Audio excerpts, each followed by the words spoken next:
यह कहानी गोरिल्ला और गांव की एक कुमारी लड़की की अनोखी कहानी है। गोरिल्ला ने किस तरह से लड़की की आने वाली हर शादी को रोकता है और गोरिल्ला ने लड़की को अपने जाल में फंसाकर गर्भवती करके को जंगल में छोड़ देते हैं। कहानी बहुत ही मजेदार होने वाला है। कहानी को पूरा सुनिएगा, मजा आएगा। और अगर हमारे चैनल पर नए हैं, हमारे वीडियो को लाइक, शेयर और कमेंट करें और हमारे चैनल को सब्सक्राइब करना ना भूखे। चलते हैं कहानी की तरफ। गांव के किनारे एक घना जंगल था जहां के रहस्यों के बारे में कोई नहीं जानता था।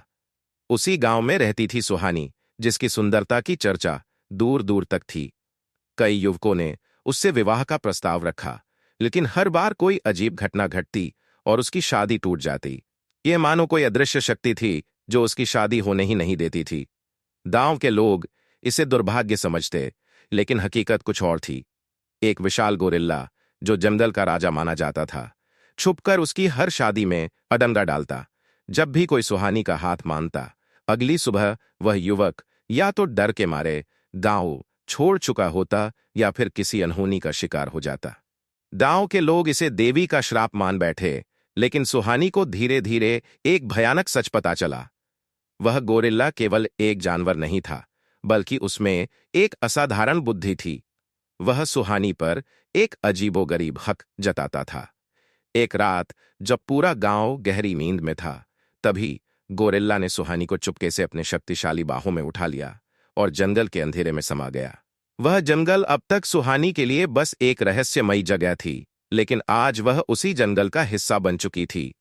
समय बीता और एक दिन सुहानी ने खुद को एक नए सच के सामने खड़ा पाया। वह गर्भवती थी। गोरिल्ला ने अपने छल से उसे इस स्थिति में पहुंचा दिया था, लेकिन इससे पहले कि वह कुछ समझ पाती, वह उसे अकेला छोड़कर कहीं चला गया। गांव के लोग अब तक सोच रहे थे कि सुहानी को कोई जंगली जानवर खा गया होगा, लेकिन किसी को इस अजीब प्रेम और छल की कहानी का सच कभी पता नहीं चल सका। सुहानी जंगल में अपने ही भाग्य से लड़ने को मजबूर थी। घने जंगल के किनारे बसा था एक छोटा सा गांव, जिसका नाम था शांतिपुर।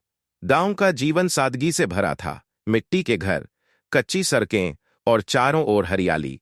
लेकिन इस हरियाली के बीच एक ऐसा जंगल छिपा था जिससे गांव के लोग हमेशा भयभीत रहते थे।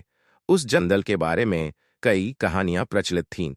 कुछ कहते थे कि वहां भूत प्रेतों का साया है, तो कुछ का मानना था कि जंगली जानवरों ने कई गांव वालों को निगल लिया।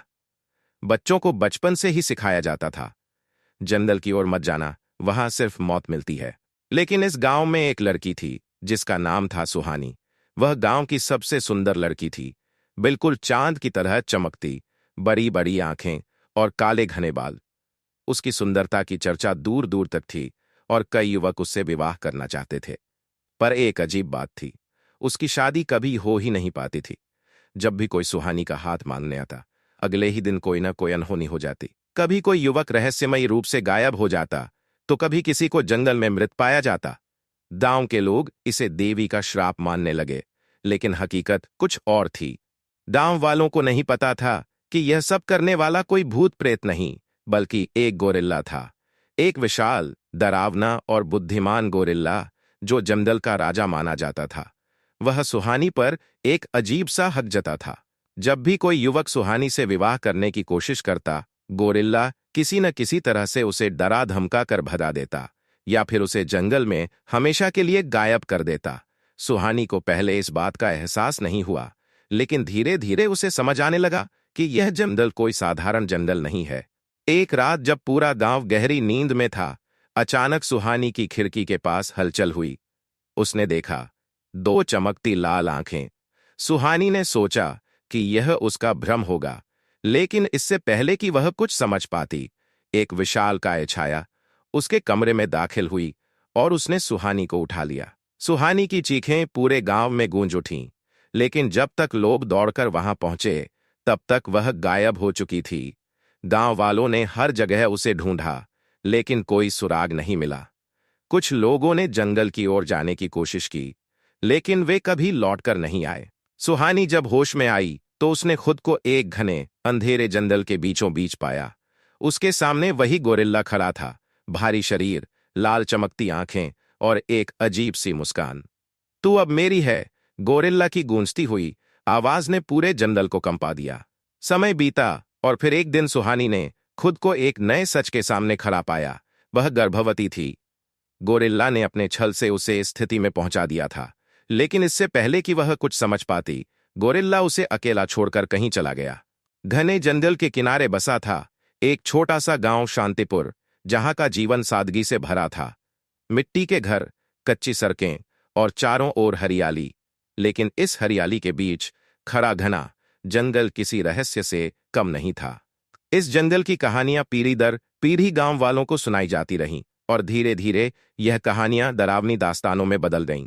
कोई कहता कि जंगल में भूत प्रेत बसते हैं, तो कोई कहता कि वहां जंगली जानवरों ने कई गांव वालों को खा लिया। बच्चों से लेकर बुजुर्गों तक हर किसी के मन में इस जंगल का खौफ बैठ चुका था। गांव का मुखिया, जिसे सब पंचू काका कहते थे, इन कहानियों को और भी बढ़ा चढ़ाकर सुनाता था। वह हमेशा गांव वालों को जंगल से दूर रहने की चेतावनी देता और कहता, जो जंगल में गया वह कभी वापस नहीं आया, वहां सिर्फ मौत है। गांव वालों के लिए यह जंगल किसी शापित जगह से कम नहीं था। दिन में भी कोई उधर जाने की हिम्मत नहीं करता था। रात की बात तो छोड़ ही दो, लेकिन एक लड़की थी जो डरती नहीं थी। गांव की बाकी लड़कियों से अलग राधा बिल्कुल अलग स्वभाव की थी। जहां दूसरी लड़कियां घर के कामों में लगी रहतीं, वहीं राधा घंटों जंगल की ओर देखती रहती। उसके मन में एक ही सवाल घूमता रहता, आखिर जंगल में ऐसा क्या है जिससे सब डरते हैं। राधा बचपन से ही सवाल पूछने की शौकीन थी। वह हर चीज की तह तक जाने की कोशिश करती। उसकी माँ अक्सर उसे टोकती, राधा ज्यादा सवाल मत पूछा कर, लड़कियों को ज्यादा सोचने की जरूरत नहीं होती। लेकिन राधा मानने वालों में से नहीं थी। वह जानना चाहती थी कि जंगल में ऐसा क्या रहस्य छिपा है जो गांव वालों के रोंगटे खड़े कर देता है। एक दिन जब सूरज ढल रहा था और गांव के लोग अपने अपने घर लौट रहे थे, राधा अपने घर की छत पर बैठी थी। उसकी नजर फिर से उसी जंगल पर थी, गहरा, रहस्यमयी और अनजाने खतरों से भरा हुआ। अचानक उसे लगा जैसे जंगल के भीतर कुछ हलचल हुई। झाड़ियों के पीछे कुछ हिला था। क्या यह मेरी कल्पना है या सच में कुछ था? उसने खुद से पूछा। गांव वालों के डर के बावजूद राधा ने फैसला कर लिया, वह जंगल में जाएगी और खुद सच्चाई जानेगी। रात के अंधेरे में जब पूरा गांव सो रहा था, राधा ने धीरे से अपना दरवाजा खोला और पहली बार उस जंगल की ओर कदम बढ़ाया जिससे सब डरते थे। गांव में राधा को लोग अजीब नजरों से देखते थे। जहां बाकी लड़कियां घर के कामों में लगी रहतीं, शादी ब्याह की बातें करतीं, वहीं राधा का मन किसी और ही दुनिया में खोया रहता। गांव के लोग उसे जिद्दी और अजीब कहते थे। कुछ औरतें कानाफूसी करतीं, यह लड़की कभी चैन से नहीं बैठती, न घर के कामों में ध्यान देती, न शादी ब्याह की चिंता करती। लेकिन राधा को किसी की परवाह नहीं थी। उसकी सबसे बड़ी इच्छा थी जंगल के रहस्यों को जानना। उसे लगता था कि जंगल सिर्फ डर और मौत का घर नहीं हो सकता, उसमें कुछ अनोखा, कुछ अद्भुत और कुछ रहस्यमयी जरूर छिपा था। राधा को लगता था जैसे जंगल उसे बुला रहा हो। सुबह जब सूरज की पहली किरणें जंगल पर पड़तीं, तो वह घंटों उसे निहारती। पत्तों पर चमकती ओस की बूंदें, हवा में तैरती रहस्यमयी खुशबू और दूर से आती चिड़ियों की आवाज उसे मंत्रमुग्ध कर देती। लेकिन रात होते ही जंगल एक नई शक्ल ले लेता। जब पूरा गांव नींद में डूब जाता, तभी जंगल से अजीब अजीब आवाजें आने लगती। कभी कोई घुटी हुई चीख, कभी पत्तों की सरसराहट, कभी किसी भारी चीज के चलने की आहट। राधा अपनी खिड़की से बाहर झांकती और सोचती, ये आवाजें जानवरों की हैं या कुछ और। उसका मन हजारों सवालों में उलझ जाता, लेकिन एक सवाल सबसे बड़ा था, अगर सब लोग डरकर जंगल से दूर रहते हैं, तो फिर यह आवाजें किसकी हैं? मैं जंगल जाऊंगी। राधा की सबसे अच्छी दोस्त मीना हमेशा उसकी बातें सुनकर घबरा जाती थी। जब भी राधा जंगल के बारे में बात करती, मीना उसे समझाने की कोशिश करती। तू देखना, एक दिन मैं उस जंगल में जरूर जाऊंगी, राधा ने उत्साह से कहा। मीना डरकर बोली, पागल मत बन राधा, पंचू काका ने कहा है कि वहां भूत रहते हैं।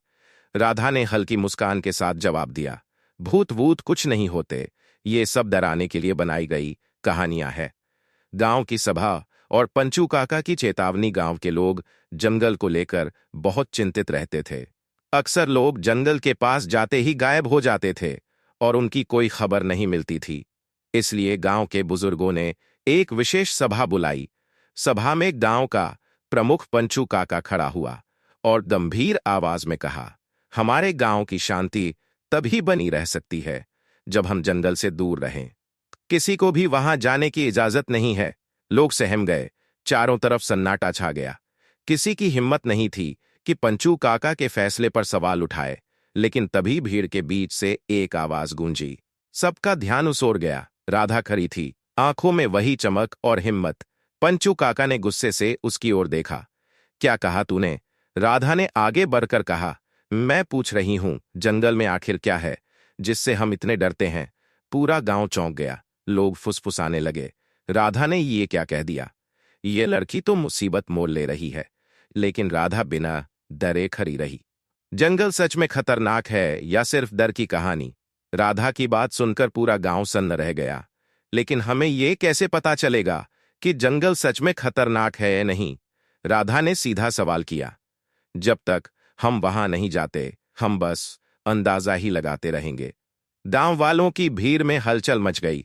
कुछ लोग फुसफुसाने लगे, यह लड़की बहुत जिद्दी है। तभी एक बुजुर्ग आगे बढ़ा और सख्त आवाज में बोला, लड़की, यह बड़े बुजुर्गों की बात है, हमें चुनौती मत दो। पंचू काका ने भी गहरी सांस लेते हुए कहा, राधा, यह जिद तुम्हें भारी पड़ सकती है। यह जंगल हमें नहीं, हमारी पीढ़ियों को डराता आया है। राधा चुप हो गई, लेकिन उसके मन में जंगल को जानने की जिद और भी बढ़ गई थी। रात का जादू और जंगल की परछाइयां। उस रात राधा अपने घर की खिड़की से जंगल की ओर देख रही थी। चांदनी रात में जंगल किसी जादुई दुनिया जैसा लग रहा था। हवा के थपेरों से पैरों की टहनियां हिल रही थीं। उनकी परछाइयां जमीन पर डरावनी आकृतियां बना रही थीं। दूर से हल्की हल्की अजीब आवाजें आ रही थीं, जैसे कोई फुसफुसा रहा हो, कोई धीमे धीमे हंस रहा हो, या फिर कोई गहरी सांसें ले रहा हो। राधा की धड़कन तेज हो गई। उसने महसूस किया जैसे जंगल उसे बुला रहा हो। उसकी आंखों में एक ही सवाल घूम रहा था, अगर जंगल इतना ही खतरनाक है तो वहां जाने से सच में क्या होगा?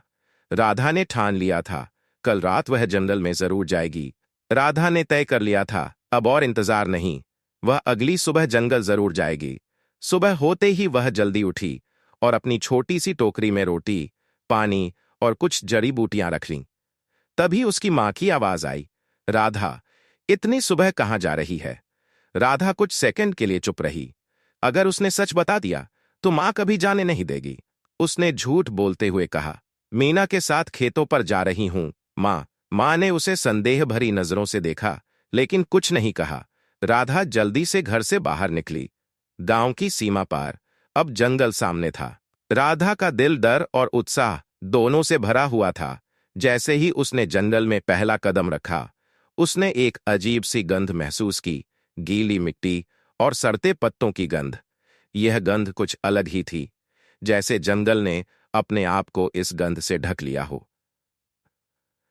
चारों ओर ऊंचे ऊंचे पेड़ थे, जिनकी शाखाएं आपस में इतनी गुत्थी हुई थीं कि सूरज की जंगल का वातावरण रहस्यमयी और अजनबी था, जैसे किसी दूसरी दुनिया में कदम रखा हो। राधा ने धीरे धीरे कदम बढ़ाए। हर कदम पर उसे कुछ नया देखने को मिल रहा था। कहीं कोई रंगीन पक्षी अपनी मीठी आवाज में गा रहा था, तो कहीं झाड़ियों में हल्की सी सरसराहट हो रही थी, जैसे कोई छोटी सी जानवर या पक्षी अपनी जगह बदल रहा हो। कितना सुंदर है यह जंगल, राधा मन ही मन सोचने लगी। राधा के मन में एक सवाल उठ रहा था, क्या यह जंगल सच में खतरनाक है या फिर बस डराने के लिए कहानियां बनाई गई हैं? वह धीरे धीरे आगे बढ़ी और फिर अचानक उसे सामने एक पुराना घना पेड़ नजर आया, जिसकी छाल पर कुछ अजीब सी गहरी खरोंचें थीं। यह पेड़ किसी दूसरे समय का प्रतीत हो रहा था, जैसे यहां कोई रहस्य छिपा हो। राधा ने हिम्मत जुटाई और पेड़ के पास जाकर देखा। उसके पास पहुंचते ही पेड़ की छाल पर कुछ विचित्र उकेरे हुए निशान नजर आए। क्या यह निशान किसका है? राधा ने धीरे से पूछा। उसने मन ही मन कहा, लेकिन जैसे जैसे वह आगे बढ़ती गई, जंगल और घना होता गया। उसे महसूस हुआ कि यह सुंदरता के साथ साथ थोड़ा डरावना भी है। हर आवाज अब उसे और चौकन्ना कर रही थी। चलते चलते राधा ने देखा कि वह गांव से काफी दूर आ चुकी है। उसने इधर उधर देखा और सोचा, अब वापस लौटने का कोई रास्ता नहीं है, मुझे आगे ही बढ़ना होगा। तभी झाड़ियों से अचानक कुछ तेज आवाजें आई। राधा रुक गई, उसका दिल जोर से धड़कने लगा। शायद कोई जानवर है, उसने सोचा। वह डर के बावजूद झाड़ियों की ओर बढ़ी। पीछे उसने एक छोटे से हिरन को देखा जो भागने की कोशिश कर रहा था। हिरन को देखकर उसकी जान में जान आई। मैं पागल हो रही हूं, हर चीज को खतरनाक समझ रही हूं, उसने खुद को समझाया। जंगल में कुछ और घंटों तक घूमने के बाद राधा को थकान महसूस होने लगी। उसने एक पेड़ के नीचे बैठकर अपनी टोकरी से रोटी निकाली और खाने लगी। तभी उसे फिर से झाड़ियों में हलचल सुनाई दी, लेकिन इस बार आवाज तेज और भारी थी। ये किसी छोटे जानवर की नहीं लग रही थी। राधा ने झाड़ियों की ओर ध्यान से देखा। उसने देखा कि एक बड़ा गोरिल्ला बाहर निकल रहा था। वह गोरिल्ला करीब 6 फीट लंबा था। उसकी आंखें चमक रही थी और वह दर्द से कराह रहा था। राधा डर से पीछे हट गई। उसने पहली बार इतना बड़ा जानवर देखा था। गोरिल्ला ने भी राधा को देखा। वह कुछ कदम उसकी ओर बढ़ा, लेकिन उसके चेहरे पर मासूमियत थी। राधा ने देखा कि गोरिल्ला के पैर से खून बह रहा था। शायद उसे किसी शिकारी के जाल से चोट लगी थी। गोरिल्ला ने राधा को देखा और धीरे धीरे बैठ गया। वह कराह रहा था, लेकिन उसकी आंखों में ऐसा कुछ था जिसमें राधा को डरे हुए होने के बावजूद उसके पास जाने का साहस दिया।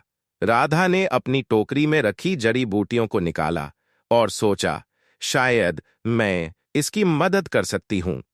गोरिल्ला ने गुजराते हुए उसकी तरफ देखा, लेकिन फिर चुप हो गया। उसने राधा को रोकने की कोशिश नहीं की। राधा ने उसके पैर की चोट को साफ किया और जड़ी बूटियों से पट्टी बांध दी। ये काम करते वक्त उसके हाथ कांप रहे थे, लेकिन गोरिल्ला ने उसे चोट नहीं पहुंचाई। राधा ने गोरिल्ला को अपनी बची हुई रोटी दी। गोरिल्ला ने पहले उसे सुंभा फिर खा लिया। राधा को यह देखकर खुशी हुई कि वो उसे अपना दुश्मन नहीं समझ रहा। तुम सच में डरावने नहीं हो, लोग तुम्हारे बारे में गलत सोचते हैं, राधा ने कहा, मानो गोरिल्ला उसे समझ सकता हो। गोरिल्ला ने उसकी तरफ देखा और धीरे धीरे उसके करीब आ गया। राधा को पहली बार महसूस हुआ कि जंगल का यह विशाल जानवर कितना मासूम और सरल है। गोरिल्ला के साथ कुछ समय बिताने के बाद राधा को एहसास हुआ कि सूरज डूबने वाला है। वह वापस लौटने का रास्ता भूल चुकी थी। गोरिल्ला ने राधा की ओर देखा और जैसे उसे अपनी उपस्थिति से सुरक्षित महसूस कराया। राधा ने सोचा, शायद मैं रात यहां बिता सकती। ये गोरिल्ला मुझे कोई नुकसान नहीं पहुंचाएगा। रात भर राधा ने जंगल की आवाजों को सुना और गोरिल्ला को अपने पास बैठे देखा। उसने पहली बार महसूस किया कि जो चीजें हमें डराती है वो जरूरी नहीं कि बुरी हो। जंगल की पहली रात बिताने के बाद राधा ने सुबह की ठंडी हवा महसूस की। सूरज की हल्की किरणें थपेड़ों के बीच से छनकर आ रही थी। राधा ने देखा कि गोरिल्ला अभी भी पास ही बैठा हुआ था, मानो उसकी सुरक्षा कर रहा हो। तुम सच में मुझे नुकसान नहीं पहुंचाओगे, है ना? राधा ने मुस्कुराते। गोरिल्ला ने उसकी तरफ देखा, फिर पास के पेड़ से एक फल तोड़कर उसकी ओर बढ़ा दिया। ये उसका पहली बार राधा को कुछ देने का इशारा था। राधा ने फल लिया और खाया। शायद हम दोस्त बन सकते हैं, राधा ने कहा। राधा ने गोरिल्ला को ध्यान से देखा। उसकी चाल, उसके हाव भाव और उसकी आंखों में एक अजीब सी मासूमियत थी। वह गोरिल्ला के पास धीरे धीरे चलकर गई और उसके घाव की पट्टी को देखा। गोरिल्ला ने कोई विरोध नहीं किया। राधा ने महसूस किया कि वह अब उस पर भरोसा करने लगा था। कुछ देर बाद गोरिल्ला उसे जंगल की ओर अंदर की ओर ले जाने लगा। राधा पहले थोड़ी घबराई, लेकिन फिर उसके साथ चल पड़ी। रास्ते में गोरिल्ला ने उसे पेड़ से फल तोड़कर दिखाए और कई बार उसे खतरे से बचाया। राधा और गोरिल्ला के बीच अब एक अनकह संवाद बनने लगा। गोरिल्ला अपने हाव भाव और इशारों से राधा को कुछ समझाने की कोशिश करता। राधा धीरे धीरे उसके इशारों को समझने लगी। एक दिन गोरिल्ला ने उसे एक बड़े पेड़ की ओर इशारा किया, जहां कई पक्षी अपना घोंसला बना रहे थे। तुम मुझे अपने घर जैसा कुछ दिखा रहे हो? राधा ने पूछा। गोरिल्ला ने सिर हिलाया, मानो वह समझ सकता हो। ये संवाद उनके रिश्ते को और गहरा कर रहा था। राधा ने अगले कुछ दिन जंगल में गोरिल्ला के साथ बिताए। उसने जंगल के कई रहस्यों को समझना शुरू किया। उसने देखा कि गोरिल्ला कैसे जंगल के दूसरे जानवरों के साथ रहता है। गोरिल्ला ने उसे इन जगहों से बचाया जहां सांप या अन्य खतरनाक जानवर थे। गोरिल्ला ने राधा को जंगल के फल और जड़ी बूटियां और दिखाई जो खाने लायक थी। राधा ने महसूस किया कि गोरिल्ला सिर्फ एक जानवर नहीं था, वह बहुत समझदार और संवेदनशील था। जंगल में बिताए दिनों के दौरान राधा को अपने गांव की याद आने लगी। उसे एहसास हुआ कि वह बहुत दूर आ चुकी है और गांव वाले अब तक उसे ढूंढ रहे होंगे। मुझे वापस जाना चाहिए, उसने एक दिन गोरिल्ला से कहा। गोरिल्ला ने उसकी ओर देखा, जैसे वह उसकी बात समझ रहा हो। राधा ने महसूस किया कि गोरिल्ला उसे रोकना नहीं चाहता, लेकिन वह उसे छोड़ने को तैयार भी नहीं था। राधा ने अगले दिन गांव लौटने का फैसला किया। उसने गोरिल्ला को समझाया, तुम्हें यही रहना होगा, गांव के लोग तुम्हें समझ नहीं पाएंगे। क्नॉइस लेकिन जब वह जंगल से बाहर की ओर चलने लगी तो गोरिल्ला ने उसका पीछा किया। राधा ने गांव की सीमा के पास पहुंचकर गोरिल्ला को रोकने की कोशिश की। तुम्हें यही रुकना होगा, अगर गांव वालों ने तुम्हें देखा तो वे डर जाएंगे। गोरिल्ला ने उसकी ओर देखा। क्नॉइस मानो वह उसे समझ रहा हो, वह वहीं रुक गया, लेकिन उसकी आंखों में उदासी साफ दिख रही थी। गांव लौटने के बाद राधा का व्यवहार बदल गया। वह अक्सर अकेली जंगल की ओर देखती रहती,